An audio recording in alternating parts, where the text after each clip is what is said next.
Hello everyone, I hope आप सभी अच्छे होंगे। आज की इस वीडियो में मैं बात करूंगा DSSB TGT इंग्लिश के लिए क्या एलिजिबिलिटी है, क्या सब्जेक्ट कॉम्बिनेशन है, एग्जाम का क्या पैटर्न है, नेगेटिव मार्किंग होती है नहीं, और क्या आपका एज रिलैक्सेशन के रूल है। ये आपका इंग्लिश फीमेल के लिए एलिजिबिलिटी है, सेम आपका मेल के लिए भी है। ठीक है, तो इसकी क्या एसेंशियल एलिजिबिलिटी है। आपके पास आप बैचलर डिग्री ऑनर्स पास और equivalent from a recognised university have secured 45% marks in aggregate in 2 school subjects. ठीक है, तो आपको ओवरऑल आपकी जो परसेंटेज है वो 45% होनी चाहिए आपकी ग्रेजुएशन में। इसके अलावा आपके पास at least 1 out of the following subject. ठीक है, अब इसमें देखो आपके पास इंग्लिश, मैथ, साइंस और SST है। ठीक है, एक्चुअल में है क्या, ये इन्होंने कंबाइंड मैथ एक नोटिफिकेशन कर रखा है इसको, ये इसमें आपका मैथ, साइंस और SST तीनों के लिए। ठीक है, बट आपको बस इंग्लिश देखना है। ठीक है, तो इसका मतलब क्या है, आपने 40% मार्क्स के साथ इंग्लिश सब्जेक्ट से अपना ग्रेजुएशन कंप्लीट किया हो। ठीक है, ये आपके काम का कुछ भी नहीं है, आप इसको छोड़ दीजिए। अब आ जाइए यहाँ पे, ये आपके एज रिलैक्सेशन का, इसको हम आगे देखेंगे। इसमें आपका सेकंड है degree diploma in training education. ठीक है, तो आपके पास डिग्री होनी चाहिए, वो आपके पास क्या है, BEd होना चाहिए। ठीक है, तो BEd प्लस ग्रेजुएशन, और इसके आगे देखो लिखा है डिप्लोमा इन ट्रेनिंग एजुकेशन। ये बहुत से लोग इसको DLED समझ रहे हैं कि ये वैलिड है BTC, बट ये नहीं है। इसके बारे में मैं पहले एक वीडियो बना चुका हूँ, वो आप देख सकते हैं। ठीक है, वर्किंग नॉलेज ऑफ हिंदी, आपको हिंदी की वर्किंग नॉलेज होनी चाहिए।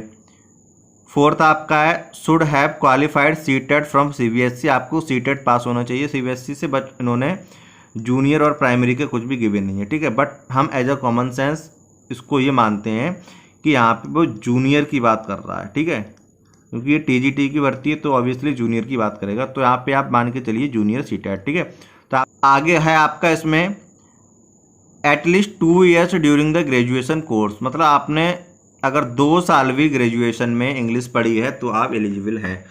वैसे मोस्टली जो भी आपके चाहे UP हो चाहे KB हो, उसमें आपका ये रहता है कि आपने ऑल 3 ईयर्स जो है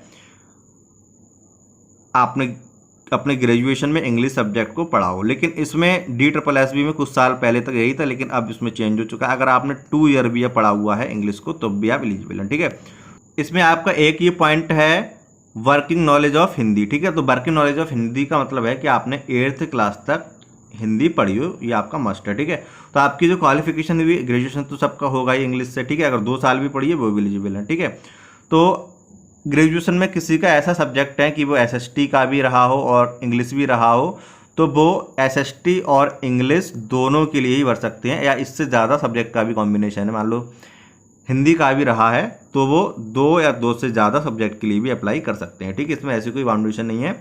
और 2 ईयर जिनके हैं, मतलब 2 ईयर जिन्होंने भी कोई सब्जेक्ट पढ़ा है वो भी एलिजिबल है। ठीक है, तो जो आपका क्वालिफिकेशन हुई, एलिजिबिलिटी भी वो आपकी हुई BEd प्लस आपने 2 ईयर वो सब्जेक्ट पढ़ा हो, प्लस जूनियर का सीटेट, और प्लस आपने 8th क्लास तक हिंदी पढ़ी हो। ठीक है, इसमें आपके BEd के सब्जेक्ट्स का कोई वो नहीं होता। आपने BEd के टीचिंग सब्जेक्ट्स में आपका इंग्लिश हो चाहे ना हो, उससे कोई मतलब नहीं है। आपका बस ग्रेजुएशन के सब्जेक्ट देखा जाता है, BEd के टीचिंग सब्जेक्ट्स या BEd के सब्जेक्ट्स का कोई मतलब नहीं है। अब देख लेते हैं एज लिमिट का। तो आपके जो अनरिजर्व वाले हैं, जो जनरल कैटेगरी के हैं, उनके लिए जो एज है वो बिलो 32 है। ठीक है, मतलब 32 से कम होनी चाहिए, 32 भी नहीं। ठीक है, तो ये तो हो गया अनरिजर्व के लिए 32। SC ST के लिए 5 ईयर्स का रिलैक्सेशन मिलेगा, मतलब 32 + 5 37। OBC के लिए 3 ईयर का, मतलब आपका ये हो जाएगा 35। ठीक है, PWD 10 ईयर ऐसे ही बाकी आपका है, आप इसको देख सकते हैं। वुमेन्स के लिए अलग से कोई मेंशन नहीं है। ठीक है, तो वुमेन्स का कुछ अलग से इसमें नहीं है कि उनको कोई अलग से रिलैक्सेशन मिले एज का। अब देख लेते हैं कि रिजर्वेशन की पॉलिसी क्या है। तो जो आपके अदर स्टेट OBC हैं, OBC आउटसाइड कैंडिडेट, ठीक है, will be treated as unreserved category. ठीक है, तो आउटसाइड जो OBC हैं उनको रिजर्वेशन नहीं मिलेगा। बाकी SC हैं, ST हैं या EWS हैं, उनको कोई टेंशन नहीं लेना है, उनको रिजर्वेशन मिलेगा। ठीक है, बस OBC का इशू है आउटसाइड दिल्ली, उनको रिजर्वेशन नहीं मिलेगा। बाकी SC ST EWS सबको रिजर्वेशन मिलेगा।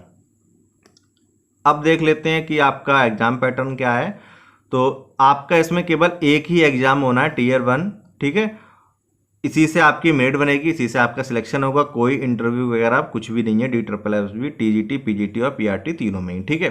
तो आपका एक ही एग्ज़ाम होना है, आपका ये 2 घंटे का एग्ज़ाम होगा, मतलब 120 मिनट का आपका एग्ज़ाम होगा। इसमें आपके कुल 200 प्रश्न होंगे, ठीक है। एक नंबर का एक प्रश्न होगा, तो आपके 200 नंबर के कुल प्रश्न हो जाएंगे। आपकी इसमें 0.25 की नेगेटिव मार्किंग है, मतलब 1/4 का नेगेटिव मार्किंग है, ठीक है।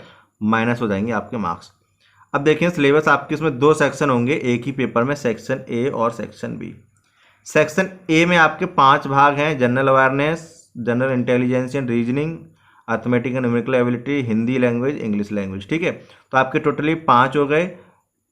ए सेक्शन में आपके 100 क्वेश्चन होंगे, 20 आप हर एक सेक्शन में डिवाइड कर दीजिए, ठीक है। तो सबको 20 का हो जाएगा, 100 ये हो गए। सेक्शन बी में आपके 100 क्वेश्चन होंगे, आपका जो भी सब्जेक्ट है उससे रिलेटेड, ठीक है।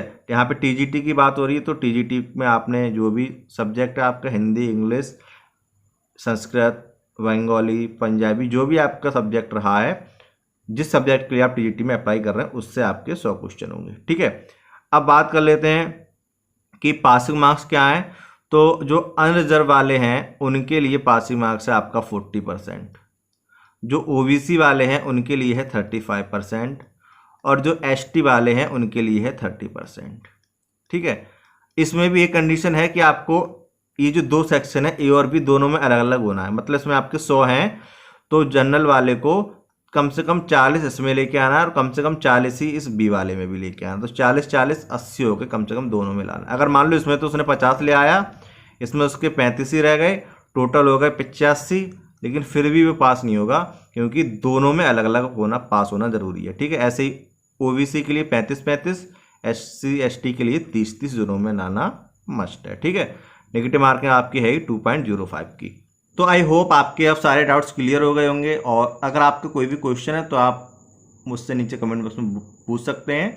और अगर आपको वीडियो अच्छी लगी तो लाइक करें और कमेंट बॉक्स में ज़रूर बताएं।